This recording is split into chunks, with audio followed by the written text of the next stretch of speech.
What is good, everybody? Happy Wednesday night here on this January 8th. And it's the new year. Happy New Year, Liam, my friend. Good to see you again. And man, we got a fun show. We got a really fun show tonight. We have a very special guest joining us here. ARCA Menard Series driver, a man who's does a little bit of everything. It's good to have him back. The pizza man, Mr. Brayton Laster. Brayton, thanks so much for jumping on, my friend. Good to have you back on. We need like a clap, a lot of applause. Thank you, guys. Thank you. No, it's good to be back. It's been a while since I've been on here, and we were talking about the pre show, just kind of how cool it is to come back and come back and do another show that I've already been on, and especially like over the past 2 or 3 years. How it was a show one I might have done when I was like first getting into my ARCA career, and Yeah. now we're going full time 4 years later, and it's been so cool to kind of see that journey. Yeah, it's been exciting, man. It's been exciting to see your journey in the ARCA Menard series, and obviously last season, Brayton, you were racing for a handful of different teams. This year, full time with Wayne Peterson Racing, which is a really big deal, and obviously you get to be at all the races here in the ARCA Menard series. So just touch base a little bit about how excited you are to be able to go full time racing and be able to have an opportunity to be at the track almost every weekend. That's huge. Like I mentioned, that we're there every weekend, and there's a lot of teams out there that you want to race for. There's a lot of big dollar teams out there, like the Joe Gibbs, like the Venturing, and like the Pinnacle. I unfortunately don't have a uncle that owns a Fortune 500 company, and so that has never really been an option for me. And it's been a lot of hard work over the past 2 or 3 years, like you mentioned. Driving for multiple teams, getting different opportunities, and finding a lot of success in those different opportunities. I think 4 top 10s and 16 starts over my career, and like a lot of these have been for these lower caliber teams, and it's part of the ARCA series, and you're always going to have a budget difference. You have that in every form of racing, and ARCA is no different than that, and you have that, all the way up to the Cup series. And so I got the opportunity to drive with Wayne last year at Indianapolis Special Park, and I got 19th out of like 25, 26 cars. It wasn't a great outing. We left a lot of speed on the table, and look at the stats and see that. And I brought the car home in one piece, and I was pretty proud with how I performed. And I myself as a driver left a lot on the table and a lot to be desired. And I was like, well, it was cool. I got another start with another team owner, and Wayne was an awesome guy to work with. He's been in the NASCAR and ARCA garage for over 40 years. And that Monday after the race, I'm sitting there going to dinner, going to get some wings with my girlfriend Shelby, and I get a text from, I want to say it was Nate Mullen, my crew chief, who lives with Wayne down in Pulaski, Tennessee. And he's like, hey, do you want to do Salem? Salem, Indiana, track about an hour and a half south of Indianapolis, here where I'm from. It's a high bank. I think it's 31 degrees of banking, a half mile. It makes Bristol look like a baby. It is insane. I wish we got more recognition for that. And it's a pretty like abrasive surface too. It's like old school Bristol. It's bumpy. It's awesome. So I was sitting there and like I get a text. I'm like, man, I don't have the funding for it. Like like IRP was a very last second deal with Wayne. I was really looking to race IRP. He had a driver lined up. Driver fell through a couple weeks beforehand, and I ended up getting a call actually from the driver that fell through and said, hey, Wayne's looking for a driver if you want to do this. I know he's a bit of a lower tier guy, doesn't have the greatest equipment, but he'll get the job done. And I'm like, well, I've done a lot of these lower tier equipment guys, and Wayne had, like I said, he's been around ARCA Garage for 40 something years, and never really had a full time driver per se that was really getting the most out of the equipment, he felt like. And that's why I kind of felt bad about IRP. We went down to Salem, and Salem is a track that I love, and it sits very close to my heart. Just the 30 degrees banking, and that's the old abrasive surface. It's very much a driver's track. And we went down there on old tires for the entire race, ran ninth out of 18, 19 cars, and matched his best career finish as a team owner in over 40 years in the ARCA Menard series. So he was very ecstatic. We had speed, and we probably would have gotten 7th or 8th, which would have been bettered his best finish in his entire team owner history with one of his cars. So that 9th place finisher, he was very happy with. No damage to the car in either race. And after that, we kind of sat down and got talking. We had an opportunity to maybe run another race in 2024 with him, but we're like, hey, let's sit down, let's focus on 2025, let's put something together, because he was more than happy to have us, and we got a lot of his equipment there at Salem. And full time 2025, we're there for all 20 races next year in the ARCA Menard series. Yeah, and that's such a huge thing too as a driver, is knowing that you have that security, if you will, knowing that you have that full-time ride for a season. I mean, for you, how important is that to be able to know that going into this year, you know where you're going to be at all season? You're going to be with Wayne Peterson Motorsports, and you don't have to bounce around from different teams and look for those opportunities. That's got to be a huge weight off your shoulders for you in terms of not having to look for rides and being able to know that you have a ride and somebody who's willing to support you week in and week out. 200% accurate right there. I mean, you can hit the nail on the coffin with that one. And part of that deal, a lot of people don't realize is, team hopping, obviously, it's not ideal, but it's kind of what, as a smaller tier driver, I kind of had to do to survive. And most of these deals were very last second deals where I'm getting a call the Monday of the race saying, hey, as a matter of fact, Phoenix last year, I got the call Monday night saying, hey, can you be in Phoenix, Arizona Thursday? Wow. I'm like, that's a 30-hour drive. And I was like, well, I'm not going to say no. And so I made that 30-hour drive and a lot of Quick Trip tacos and a lot of Casey's Pizza along the way. And we got the job done, went out to Phoenix, had a great time and got some great experience. And now doing a lot of these opportunities, I ran Iowa, like I ran Nashville, I ran Watkins Glen. There were all these last-second deals with dirt races in 2023. Where I got back-to-back top 10s for Rice Motorsports, their first top 10s as a team, and I believe still their only top 10s in the ARCA Menard Series to date, which is pretty cool because they're going to be full-time with, they were full-time last year, and they're going to be full-time again with up to 2 cars. They finally have 2 cars, so that's pretty cool to see them growing as a team, and I was a small part of that. So, having a lot of pressure as far as knowing, hey, am I going to be racing anymore this season? Or when someone messages me, hey, are you racing Toledo? Hey, are you racing Watkins Glen? Hey, are you racing Dover, Delaware?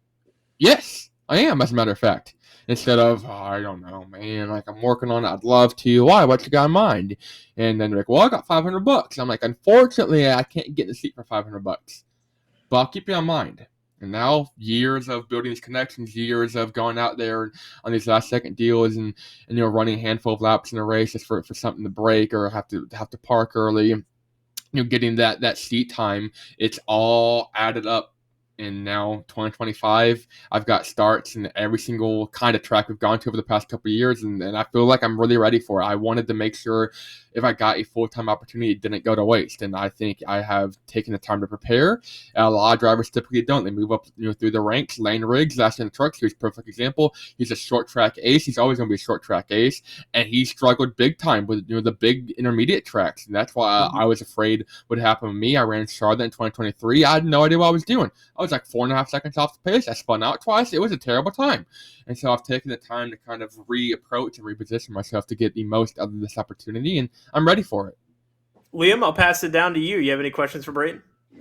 I would love to know, we were talking a little bit about your Discord before, and that's really interesting to me because I don't think Jeff Gordon ever had a Discord when he was starting his career.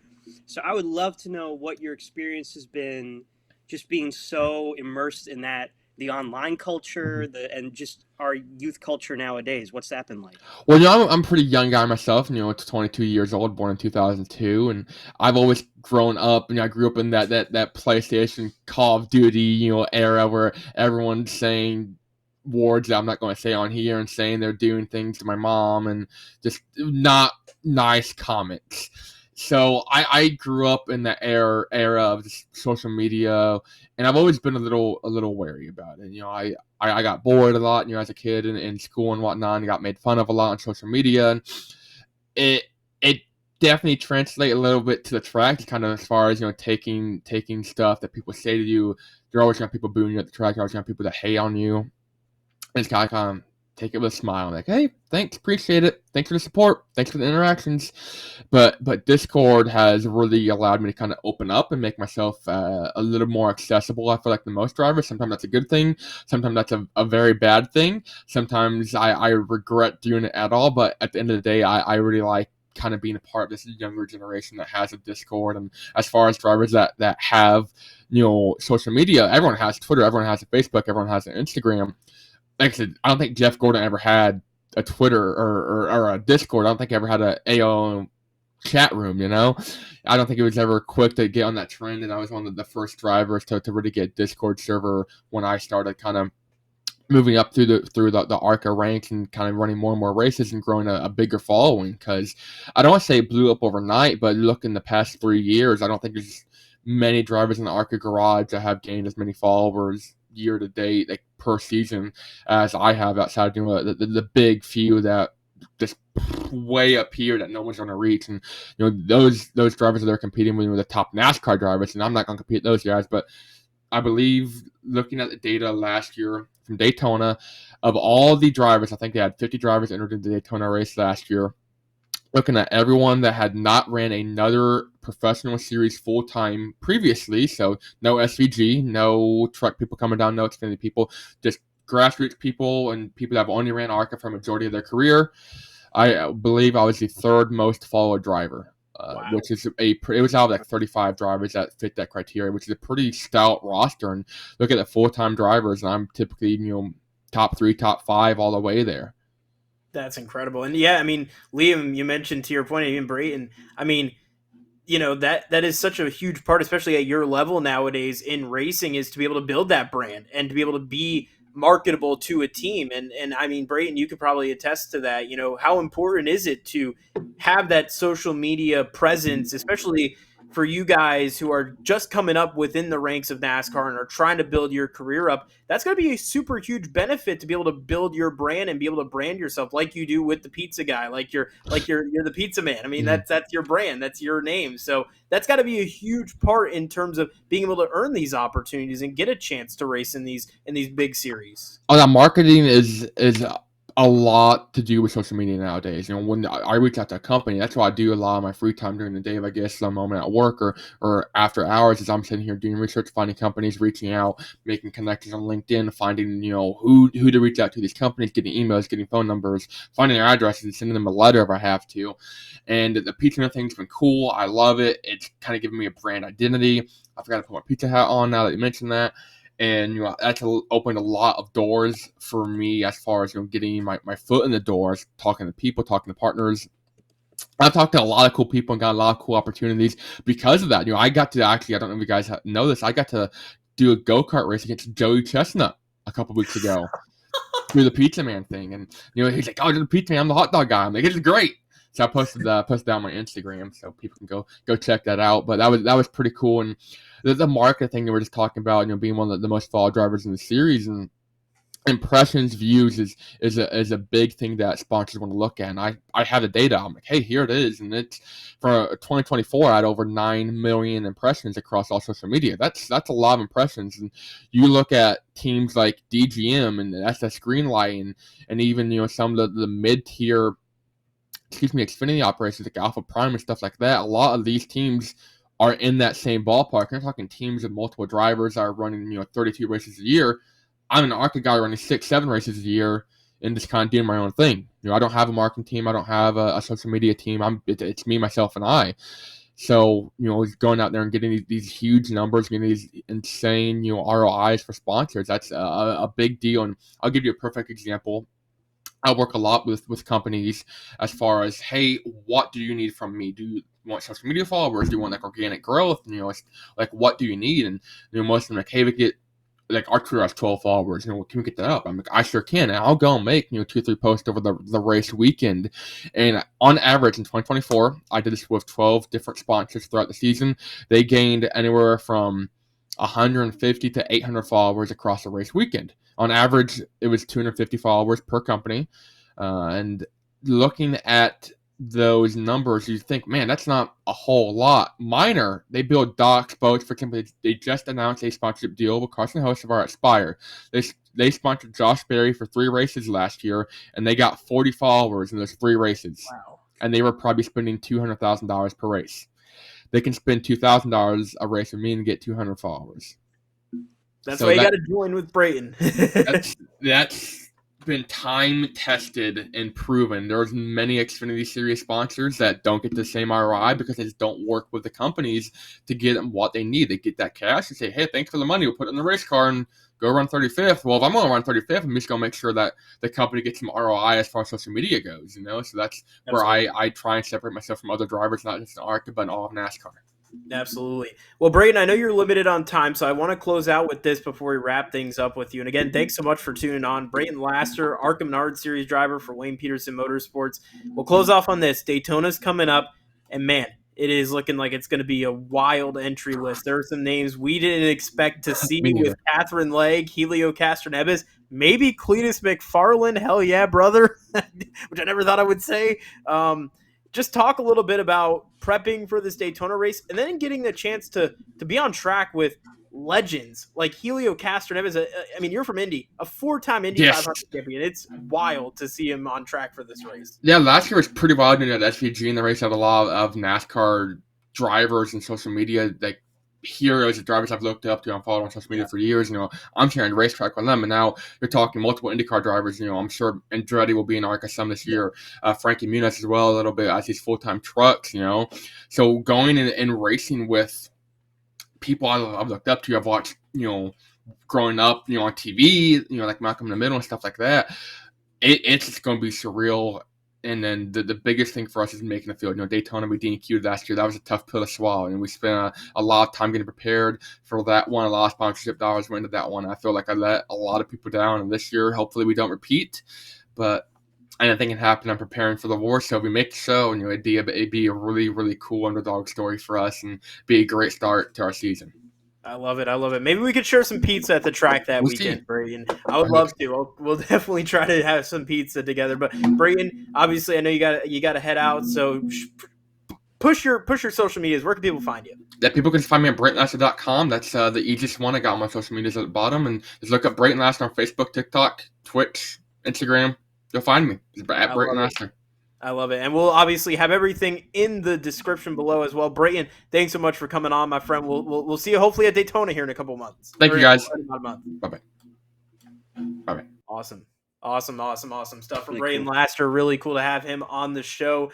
Obviously here tonight, Liam, as we unpack here a little bit from the interview, really good to talk to Brayton. And it's so fascinating to hear somebody at his level where he's trying to build himself up in the racing world. I mean, it is a real big challenge for a lot of these younger drivers, especially in NASCAR and not even in NASCAR, just in any series where funding is so crucial and really having those connections are crucial. Fortunately, Brayton got a connection with Wayne Peterson and put a good result that really helped get this opportunity. But it is a big challenge now to race in racing. People don't realize it's not easy to do.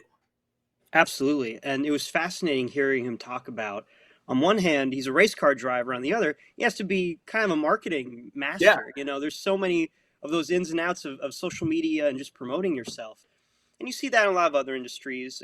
I have some experience with music, and a lot of musicians nowadays feel like they have to be their own PR team. Like, that's half the job, So even in racing, that's just the reality of where we are with social media and everything. And it's really interesting to get to hear from someone our age who's now grown up totally in that atmosphere of the Twitter and the Discord and all of that, and just kind of maneuvering that. And it makes you wonder if some of the big drivers of the last 30 years had to, maneuver that when they were young. Would we have had some of these legends reaching the success that they did?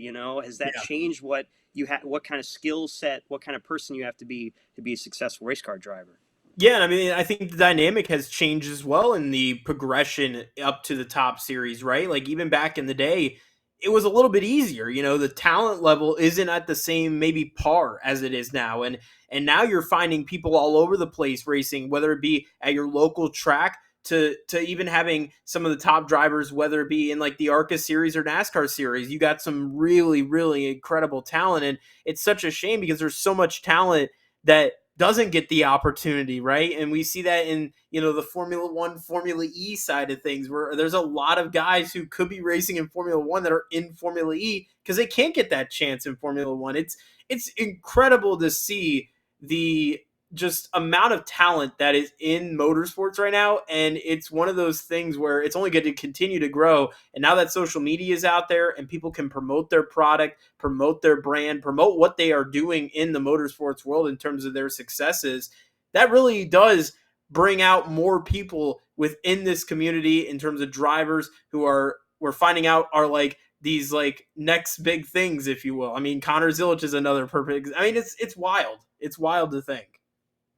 Totally. And also, whenever I talk to a race car driver who's younger than me, it always makes me feel a little inadequate. I mean, it is so amazing just, and I mean, you have kids who are 17, 18 years old in Formula One now. So it's obviously none of this is new. It's just when we were kids, it's one thing, and now we're 20 something years old, and it's a little scary almost when Liam, you you think want to put about it it. into perspective here? There's a driver that's testing at Daytona this week.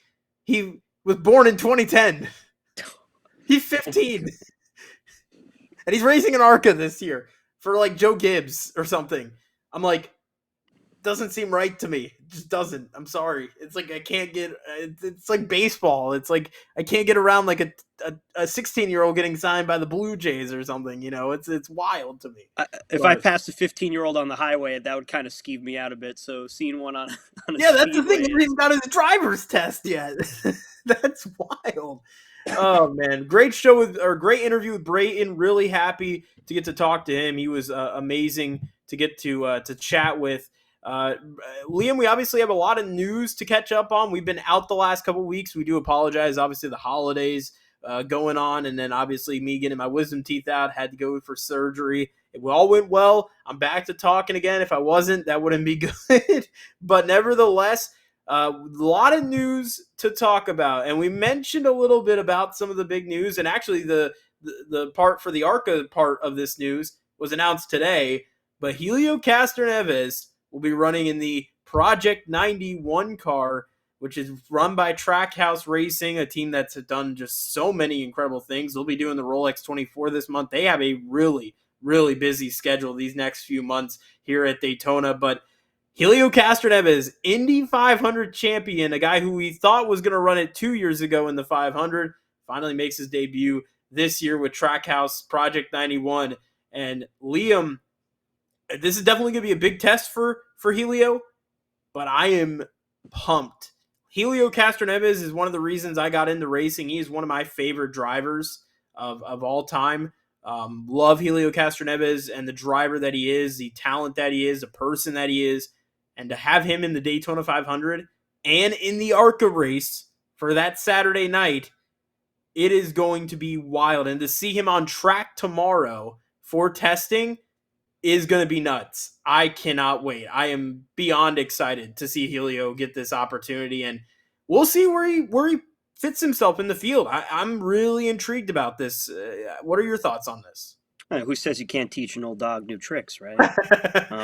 Well, firstly, I'm insanely jealous that you'll get to witness all of this. Almost as jealous I am that it's not 15 degrees currently where you Yeah. are down in Florida. It's 33, so it is a little chilly down here. It's gonna be cold. Not too big of a difference, but fair enough. No, I think that's amazing. I love seeing these kind of later career experiments. I don't want to call it an experiment because it's just so fun. It's just an Yeah. amazing thing for everyone involved. So, I mean, how can you not love to see it?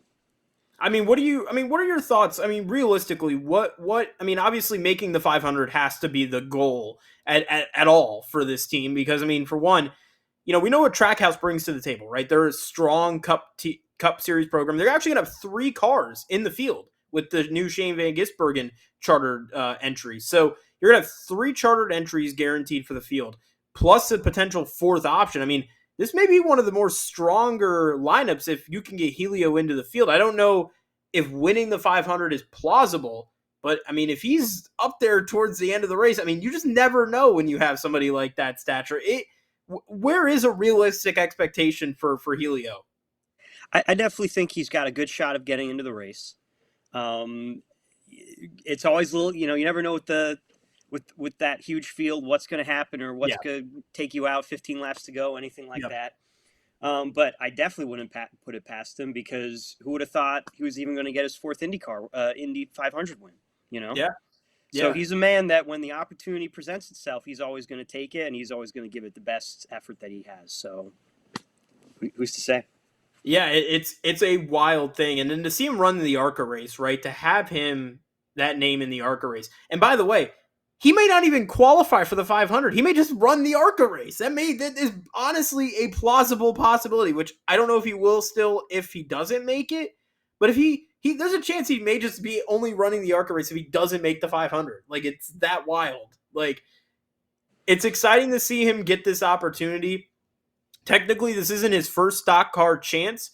He did run an IROC back in 2001 and 2000 through 2004. He actually ran relatively well. He won an SRX race, which was the Superstar Racing Experience, the Tony Stewart, Ray Evernham the experiment that they had for a couple of years. So, it isn't his first time in a stock car. He's done stock car racing in some capacity, but it is going to be a new car to learn, and it's going to be something that he's going to have to take into account. I imagine the steering in the car is going to really help. The racket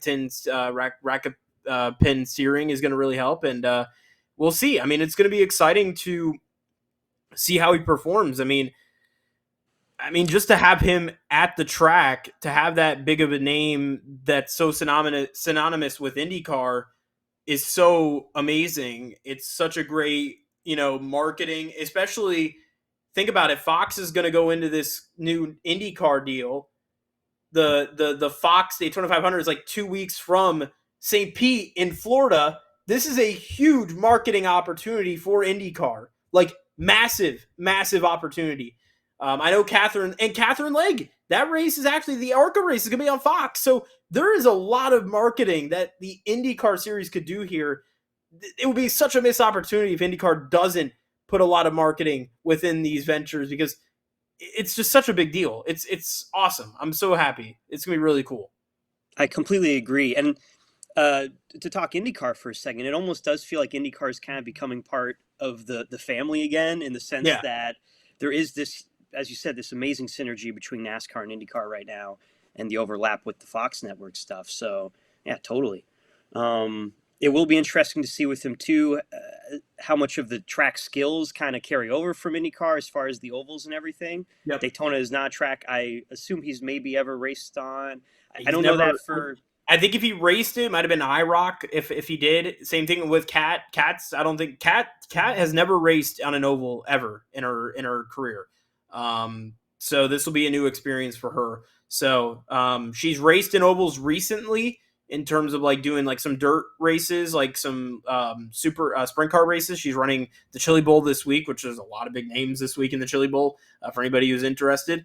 We might get into that if we have some time later here in the show, but it's gonna be wild, man. I mean, it really is gonna be crazy to see both Catherine Legg, and another IndyCar driver who's got a lot of experience. I mean, she's made her last 4 Indy 500 appearances. I mean, she's a very experienced driver. She's raced in IMSA. She got a podium in IMSA back in 2018 at Daytona in the Rolex. So, I mean, you got 2 very experienced drivers that are going to be taking the grid for the ARCA race, and then obviously Helio looking to try to get into the 500. It's going to be big, and IndyCar. If IndyCar doesn't promote the heck out of this, especially with the Fox deal, and this being all on Fox, that would be a huge disappointment by IndyCar. 100%. It's gonna be. I mean, what an exciting way to start the racing season, right? Oh my gosh, yeah, it's gonna be wild, man. It's gonna be really wild to see everything happening over there at Daytona. And looking forward to seeing how Helio Castroneves does, and Catherine Legg as well. And again, Catherine Legg, another experienced driver as well. So looking forward to seeing both of them running here in the Daytona NASCAR weekend. So let's hop into the next bit of news, another bit of 500 news. This came as a bit of a surprise. You talked about late, what was it? The late career experiment, or yeah. This kind of is a late career experiment. Mike Wallace was on Kenny Wallace's podcast. Kenny Wallace, former NASCAR driver. Mike, obviously, a former NASCAR driver, too. Mike Wallace's last race came in 2015, right? He's back, apparently, running for MBM Motorsports, the number 66, which actually really awesome team. Really, really cool. We got to talk to Chad Fincham back at Homestead and got to interview him. So go check out MBM Motorsports and whatever they're doing as they get ready for the 500 here coming up. But Mike Wallace, after a 10-year hiatus, is returning to the NASCAR Cup Series to race in the Daytona 500. I mean, this is going to be a really wild open car group that's coming in for this race here for the 500. I mean, Mike Wallace, potentially Jimmy Johnson is going to be on. I mean, there's going to be a lot of interesting names come the 500 week. I mean, What are your I mean, thoughts? just think about how much history that covers too. Mike Wallace made Yeah, his first NASCAR start in what, like 1990? So exactly. he was literally racing with people. I mean, legends of legends. So Yep. having that kind of connection, I mean, it must feel cool even to just be a young driver and get to race against someone with that kind of legacy. That kind of history. Yeah. It's gonna be wild, man. It really is. And for MBM Motorsports, they are gonna attempt to qualify the race for the first time since 2022. The team had 2 cars that year. They were unfortunately not able to make both of them. Timmy Hill and JJ Yaley were the 2 that were attempted to qualify that year. And they unfortunately did not make it. I believe it was NY Racing who made it. There was another team that had Jack Villeneuve who made it that year. Villeneuve made it that year, which is interesting. And I believe the Money Team also made it that year as well. So there were multiple open teams that made it, but unfortunately MBM has not made the Daytona 500 since 2021, which is their only 500 start, which is wild. Like, it's crazy. So Mike Wallace is going to get a shot to race behind the wheel of the car for the first time in 10 years. I believe he's done some racing off and on, like local track racing, maybe some kind of smaller, race. I think he did some truck racing back in 2019 as well. So he does have some relatively recent experience, if you will. But in terms of Cup Series, it's been a while since we've seen him. And actually, the last time he raced in the Cup Series, he was in the 66 car, which is ironic. So he's back in the 66, different team, different group, obviously, with NBM. But I don't know, man. This Daytona 500 is going to be wild. Like, Mike Wallace, Helio Castroneves, Jimmy Johnson potentially, BJ McLeod's already confirmed, JJ Yaley's have confirmed. There's other drivers who maybe potentially, Martin Truex Jr. is potentially going to run in this race. I mean, there's some heavy names on this entry list. It's going to be a really fun 500 weekend. I mean, I'm looking forward to that weekend, and I think the open cars may be the story, which it always usually is for the duels. But it may be the story of the weekend, given how much firepower is on those open car lists heading into the 500. Absolutely. I mean, talk about competition. And if I were Brayton last year, that would make me just a little. Well, the good thing is he's an ARCA. You don't want to accidentally run into any of those guys either, right? Like, that would probably make you feel pretty bad. So. The good thing is he's running ARCA, so he doesn't have to worry about. But he is going to have. There's a chance they may have to deal with 55 cars in the ARCA race, which is going to be wild. And that weekend. You have to imagine that even in ARCA, passing Helio Castroneves, you get kind of probably a chill for a second. You're just even walking by Helio. Like, even tomorrow, if I go by his hauler, wherever he is parked at, I have no idea. It is going to be pretty wild to see him in a car, and I'm looking forward to it. It's going to be a lot of fun. So, yeah, Mike Wallace returning for the first time in 10 years in a Cup car, at least, with MBM. He'll try to run in the 500. The other bit of news, kind of unfortunate, but also exciting at the same time. Ben Barker, unfortunately, suffered a skiing accident, injured his arm or something in that capacity. Nevertheless, Austin Cindric, NASCAR Daytona 500 champion, NASCAR Cup driver for Team Penske, will be running in the Multimatic GTD Ford Mustang.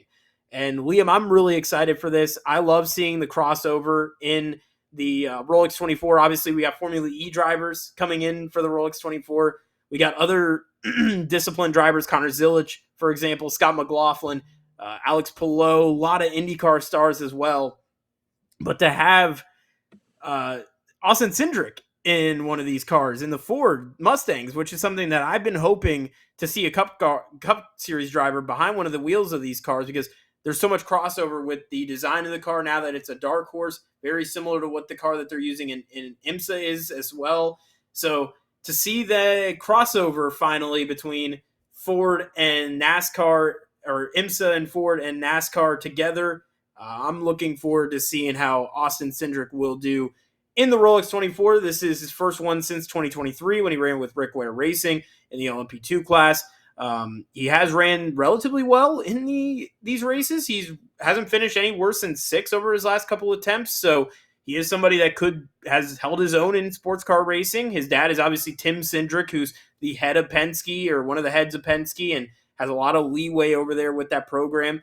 I'm looking forward to it. I'm excited to see what he can do. And in terms of bringing in a guy who's raced at the track before, knows that speedway well, I mean, heck, Austin Cindric can hold his own in a sports car. So I'm looking forward to seeing how he does, and excited to have him in the Rolex 24. Unfortunate that Ben Barker got hurt in the process, and that's the reason why he's coming in. But to have another Cup guy in the field is going to be pretty cool.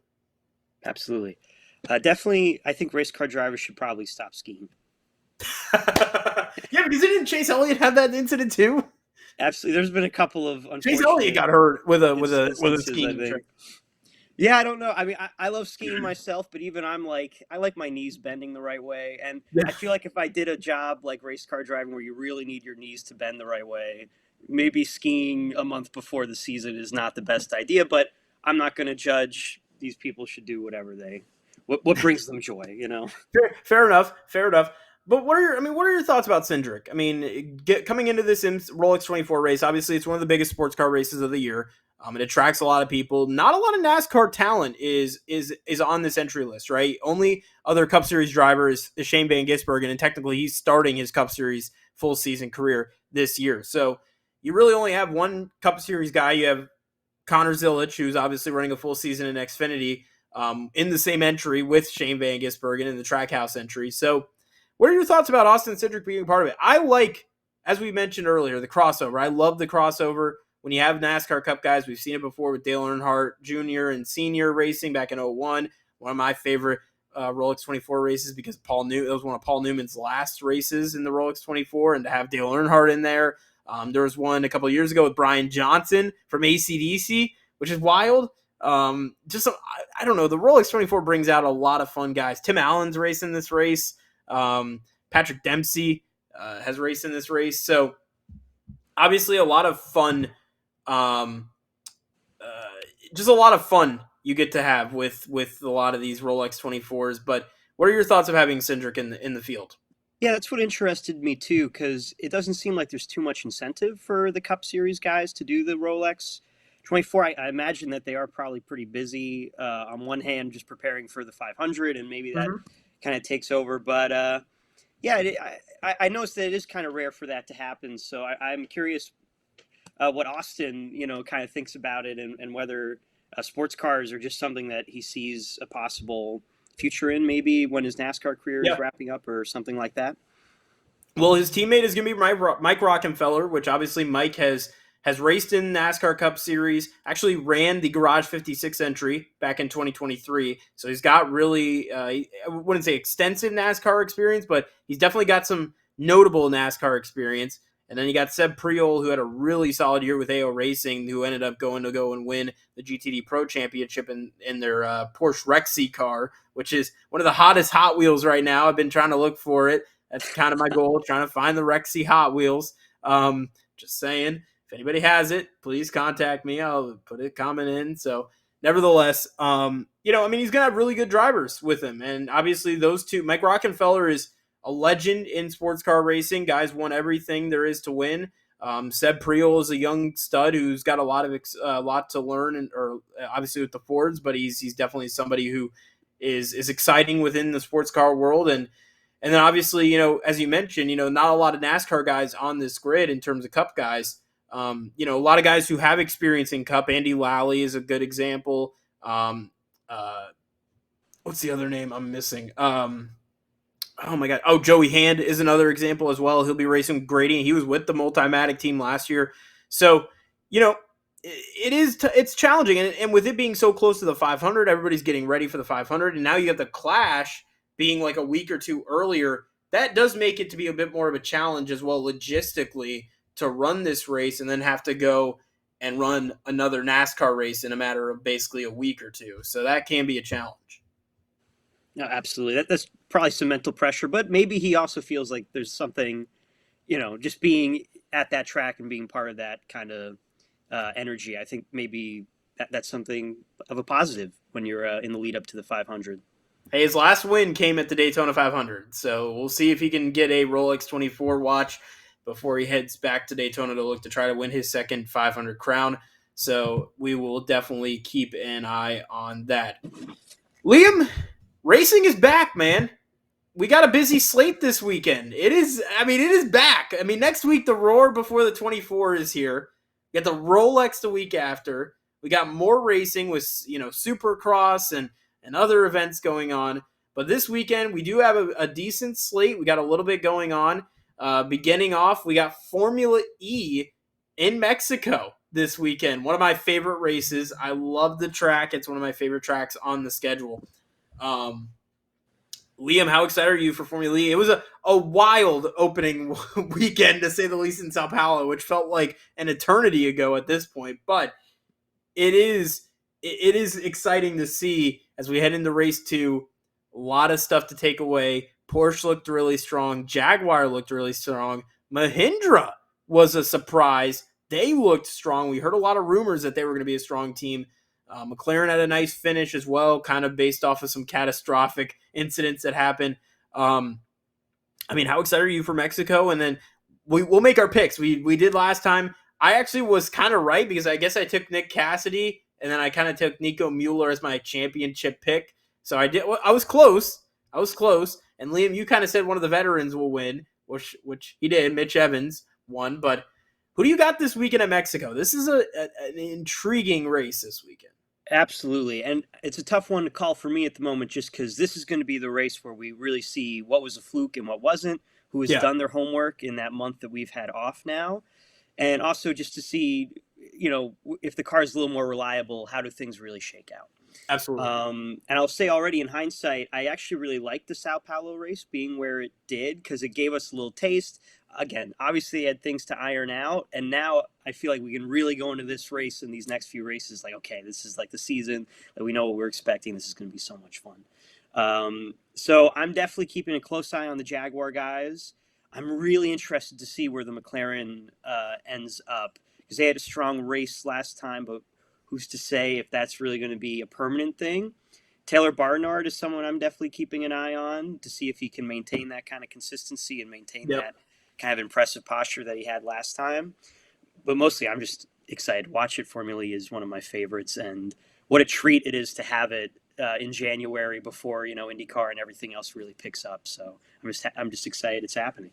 And it's at a perfect time of the year because we get a bunch of guys racing in the Rolex 24 in a couple weeks, and I can't wait for that. Exactly. I mean, I'm going to get to see some of them next week at Media Day, which I'm super pumped for. So I'll be hopefully talking to a handful of them. I would love to talk to Pascal, especially after the crash that happened. Got to discuss that. I mean, talk about one of the most wildest scenes we've ever seen. I mean, the reaction we had, and I don't know if I believe we had a show after the fact, after the race, so we did get a chance to talk about it. But my reaction was like, holy crap, he's flipping on his side. And it was one of the most wildest things I've ever seen in racing. I've seen a lot, and I've seen the Ryan Preece crash. I don't know what it is. I see a lot of flips. I'm always watching a race that has a flip in it. I don't know what it is, but I guess it's just me. But nevertheless, it was a wild scene. And I think that's going to be interesting is like, how is Pascal feeling heading into this weekend? Like, where, like, actually physically, like, is he fully 100%? I mean, I would imagine he's got the whole month to kind of recuperate, but how is he going to perform after that incident? I mean, that's definitely got to be something you live with. I mean, he's been through it before in F1, but it's definitely something that you don't want to have to do again if you don't have the chance, don't have that chance to. So, I mean, I think Jaguar is going to be interesting to see how they improve because they had a little bit of a struggle early on in the race. They definitely showed signs of definitely strength and pace.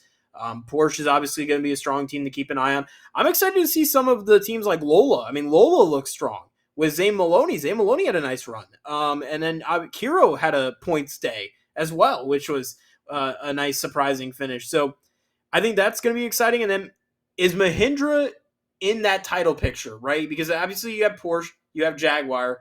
Is there that third team? Is it Andretti? Is it Mahindra? Like, what is that third team right now? And I'm looking forward to seeing how that's going to shake out because I don't see it just being a Porsche Jaguar battle. It can be later in the year, but there's going to be some drama early in the year that's going to shape up the later stages of this season. I just have a feeling. Well, I know people keep saying this at the start of every Formula E season, but I think this time we can really mean it where this is pretty much as competitive as it's ever kind of looked. Absolutely. In a lot of ways, and that is really exciting. And yeah, I think Mahindra totally does have a chance. And again, just to even say that is kind of wild to me, just where everything was a few months ago. But let the game, begin. Really, I think there's totally a shot for all of these people to kind of make a mark. So we will find out this weekend. Really, what seems like what's going to stick. Take your pick, Liam. Who do you have this weekend? I'm going to repeat my prediction from last time. I'm going to pick Antonio Felix da Costa again because I just believe in him. I just got barely got a thumbs up. I don't know what that's Apple. about. Apple apparently agrees with me. They also I noticed that was a thing. Now they've added to Apple, so there you go. Thumbs up. Thumbs up. I did some experiments. I'm not gonna look too stupid doing this, but apparently there are other hand things that when you do it. Everybody on No Filter Network is gonna be so confused what we're doing right now. Yes, anyone who's just listening to this, don't even worry about it. We actually do have a question in the comments I would like to get to here real quick before I have you make our picks. Pat's fan 12873 said, "Who's ready for NASCAR to be back?" I am ready for NASCAR to be back. Ready. It's going to be, with the 500 the way it's shaping up to be, it's going to be a pretty wild weekend, and we're excited to be able to bring the coverage to you that weekend, as well as with the Rolex 24 here coming up over the next 2 weeks. But Liam, back to you for your pick. Who do you have? Who do you have winning? Oh, well, you did say Antonio Felix da Costa, so I guess I should probably make my pick then. You know what? I'm going to go with a little bit of a surprise pick. I'm going to go with a Mahindra guy. Give me Eduardo Mortara. It's terrible with names. I'm sorry. Give me Mortara to win the race. I think he's going to I think he's going to win. I actually think Mahindra is going to have a really strong year this year. They looked really, really good up towards the front of the grid. And I think another big thing, too, is how is attack mode going to change in terms of the strategy from Sao Paulo to Mexico? Obviously, the racing is different. The track layout's different. So how is that going to play a factor this weekend? Because I think attack mode is going to be the most important strategy outside of the attack charge that's going to be implemented this season.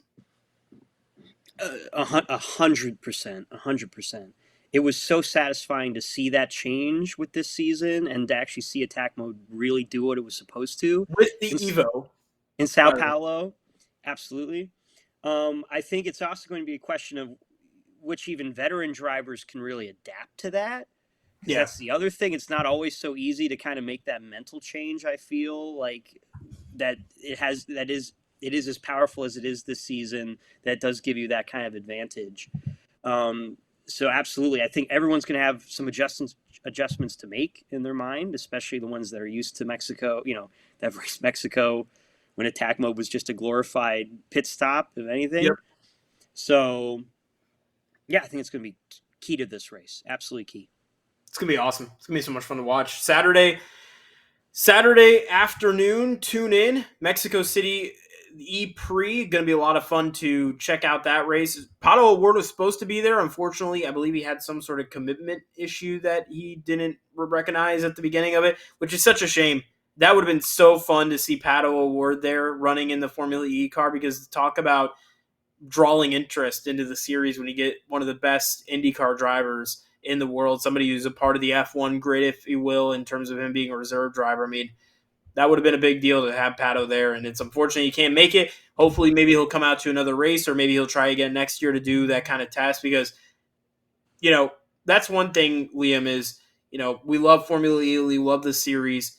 They bring in a lot of celebrities, but to have the racing celebrities that people can connect with, like a Pato O'Ward, or, I believe Emerson Fittipaldi was at the Brazil race, which he always usually is, but to have guys like that who have that heritage in racing, to have that success that comes to the track and be a part of Formula E, that's a big deal for the series, because that shows the commitment level from the drivers that have, raced in other disciplines, that, hey, Formula E is a viable option. It's a place that people want to race in and be a part of the that experience, if you will. And Pato would have been one of them that would have been involved as well, just like Jamie Chadwick and some of the other people who have been involved. So it's a shame we're not going to see him, but I'm looking forward to hopefully maybe having him back at some point down the road, and hopefully he'll be able to do that test here, because I think that'll be a really cool thing to have. Absolutely. And on his home turf as well, it'd be a big deal. Yeah. And just going to show just how big all kinds of racing have especially become in the last few years in Mexico, and Formula E especially.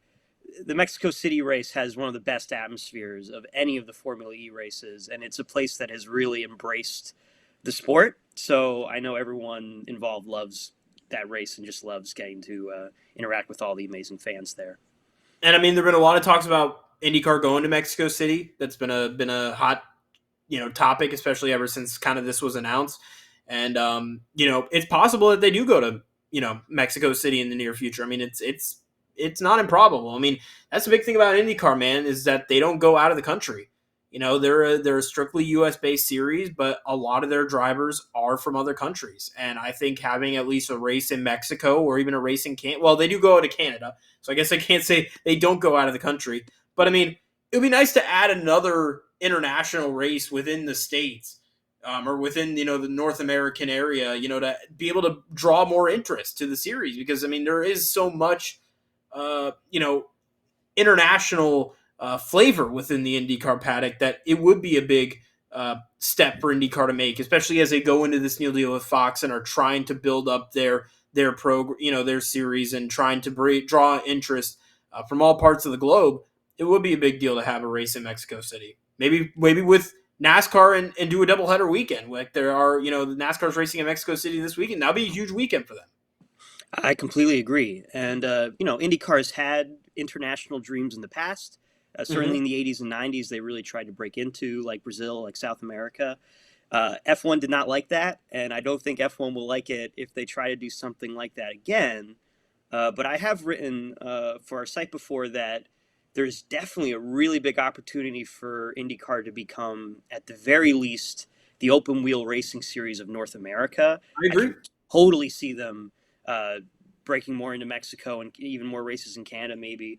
Just really trying to corner that market. And this really goes to show you, and especially with the popularity of Pato Award, that is a very viable option for them in the next few years. I mean, I think viable would be at a Mexico race. I think that's got to be number one, because you already got your Canada race. And then number two would be add another Canada race or add another Mexico race. I mean, I don't know if there's another good track in Mexico, but definitely a lot of good tracks up in Canada. You got, Mosport, which is Canadian Tire Motorsports Park. You have that track. That could be a really good viable option. So, I mean, it would be nice to see that growth, at least within North America, because as you mentioned, I don't think IndyCar should force themselves into countries like Europe or, like, as you mentioned, Brazil. I get there is a following with a lot of their drivers, given that there are a lot of Brazilians in the series, but don't force that, because F1's already kind of got that territory. And unfortunately, that just looks like you're trying to step on F1's toes. And I don't think you want to do that if you're trying to build something. So I think IndyCar definitely building their mark in North America. It will be huge, especially as they go into this new Fox deal.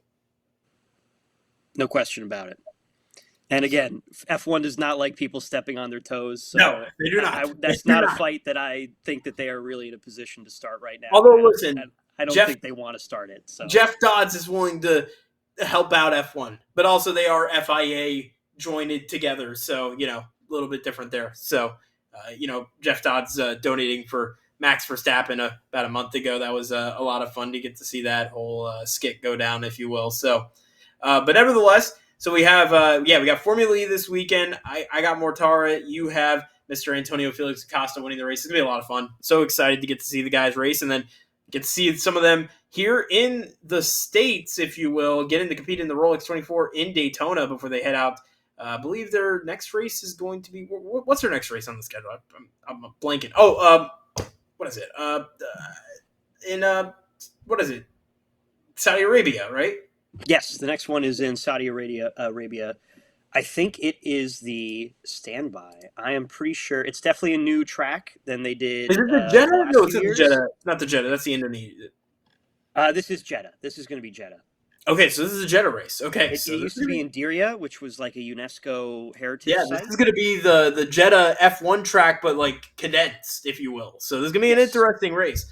Listen, my mind has been on holiday mode the last couple of weeks. We forget things sometimes, and I should have been maybe prepared to figure out what race was next. But nevertheless, that was, we got it figured out nevertheless. So Talking about some of the other stuff going on this weekend, we have Anaheim 1 for Supercross. Jet Lawrence going to look to try to defend his 450 crown here. Liam, I know you don't know a ton about Supercross, but Jet Lawrence looking to defend his 450 racing title after dominating last year in his first year at 450s. And that race will be on Peacock and also on NBC.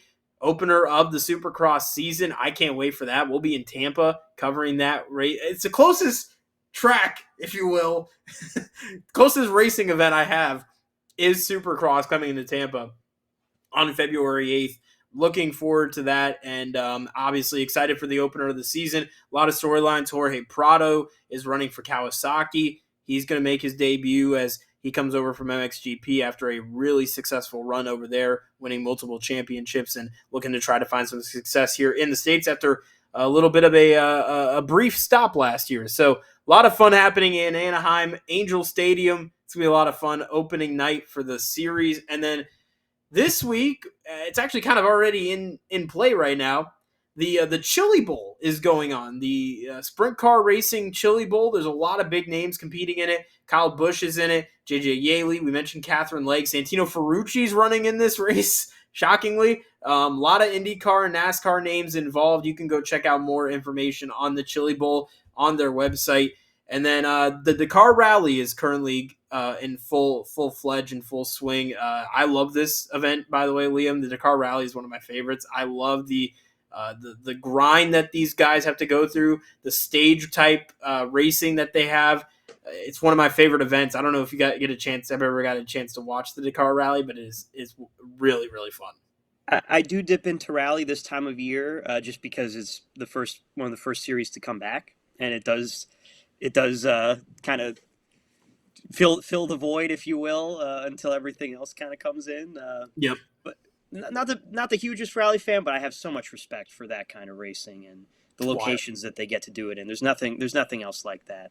Yeah, they're in Saudi Arabia for that as well, and in the desert, it's 12 stages. I mean, it is one of the more grueling races of the year. I mean, it might be up there with like racing in the 24-hour races. I mean, it is pretty grueling, to say the least. And Carlos Sainz is out, unfortunately. Carlos Sainz Sr., the father of Carlos Sainz, for everybody, he is a big rally racer. He's out of the race now, so it's unfortunate. One of the big connected racers in this race, unfortunately, not able to finish the Dakar Rally. But a lot of fun. That is actually on Peacock as well. You could go tune into that and check out all the coverage that's going on over there. They've already started. The event started last weekend, so they've been in the Dakar Rally stages already for a couple of days now as they continue here through the next final couple of stages, and they wrap up the first race of the kind of the first real true racing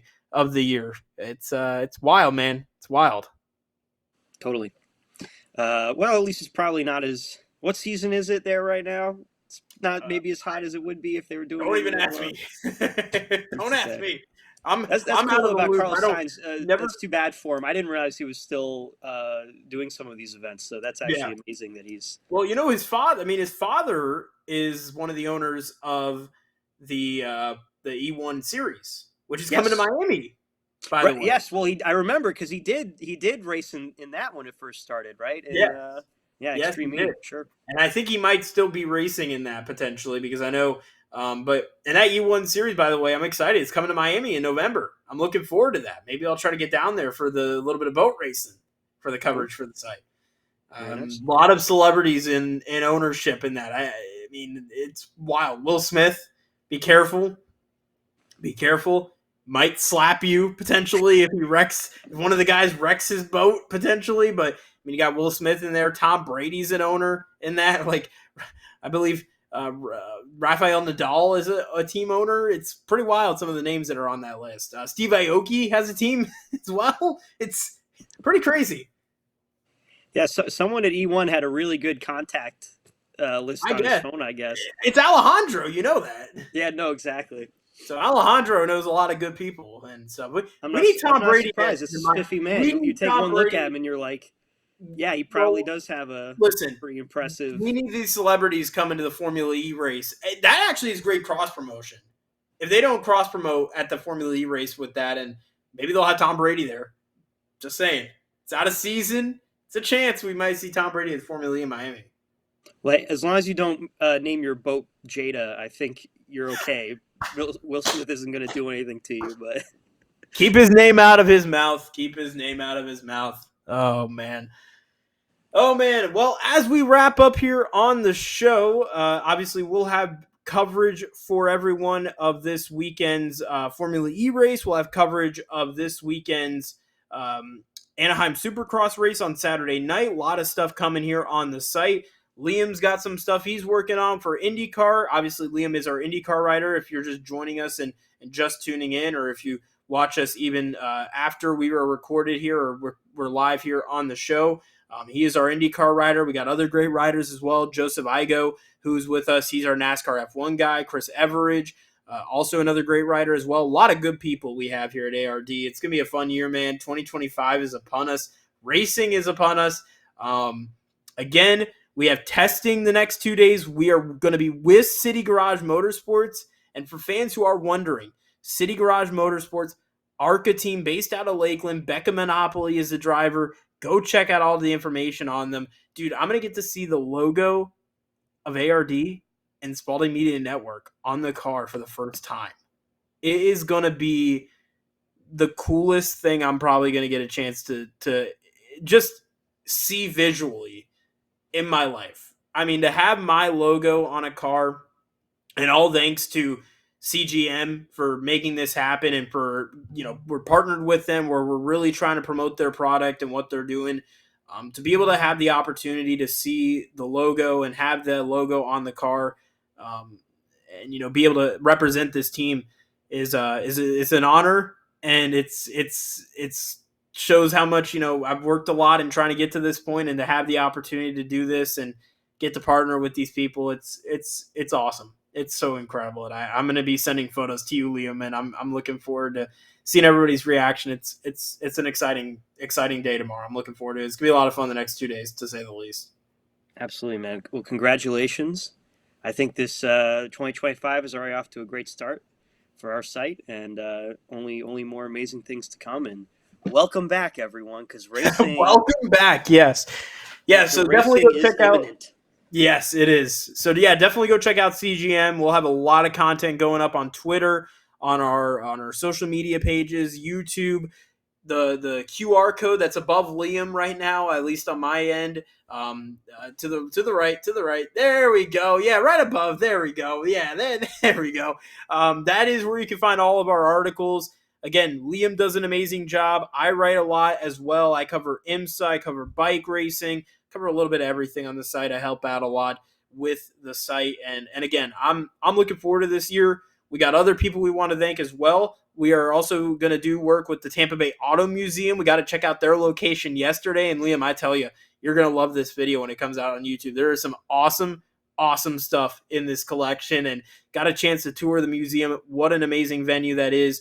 Go check them out. They're open Wednesday through Mondays, and you can go look at all of their amazing machinery, just technological marvels for their time. It's awesome. It is one of the coolest things you will get a chance to see. And then we want to also give a shout out to De Benedetto Racing. We'll be doing stuff hopefully with them here coming up this season. Still working out on some things with Justin and some of the other folks over there with De Benedetto Racing, but they got IMSA season kicking off next week at Daytona. We hope to be able to do some stuff with them. We're still working on some things, working out the kinks, if you will, but man, Liam, I'm pumped. I am like a kid in a candy store right now. I get to pick all the toys, basically. It's going to be, listen, I'm excited. This year's going to be so much fun. We got a lot of great people who we're partnering with. We're going to be supporting, and hopefully they'll be able to support us as well in the process as we try to build this site. We try to put out the best coverage we possibly can, and to have people like you, Liam, like Joseph, like Chris, like Hunter, Logan, all of our people who are involved with this site, Jay Wells as well, Jerry Bonkowski, a lot of great individuals with this site. It's going to be a lot of fun, man. We really are. I'm really excited to be able to do this with not only people that I get to call workers and associates, if you will, but friends as well, which is going to be great. I feel the same exact way, man. This is a dream come true for any racing fan, and I hope all the people who join us on this journey get just as much out of it as I think you and I already have. Just starting. Hey, and listen, you could join our journey. You could join the site. We are always looking for writers, looking for more help for sure. We need NHRA people. We need anybody. So if you are interested in joining, check us out. Reach out to me at D_Spalding3 on Instagram or Twitter. Just shoot me a message, send me what you've done, and then we can definitely get to talking because I could use definitely some help. I'd be more than happy to bring you in because we want to grow this, right, Liam? We want to build the ARD brand, the ARD family. So if you're interested in joining us, feel free to reach out to me, and I'd be more than happy to get in contact with you, and we'll definitely love to have you join our team and bring you along for the ride because, man, it's going to be a life in the fast lane this year for sure, man. And I'm looking forward to it. It's going to be a lot of fun, and it's going to be exciting. So with that being said, we're going to sign off for episode number 3. We will hopefully be back next week for episode number 4. Lots to get into next week. The Rolex 24, baby, is on its way. The Roar Before the 24 is next weekend. So we'll definitely get into a lot of that stuff as well as we are getting into the thick of things here. I always say this is the time of year. This is the thick part of the racing schedule. So it's going to be a lot of fun. I'm looking forward to it. And we'll see you guys on the flip side. Peace out, everybody. Thank you. Bye, everyone. Have a great night.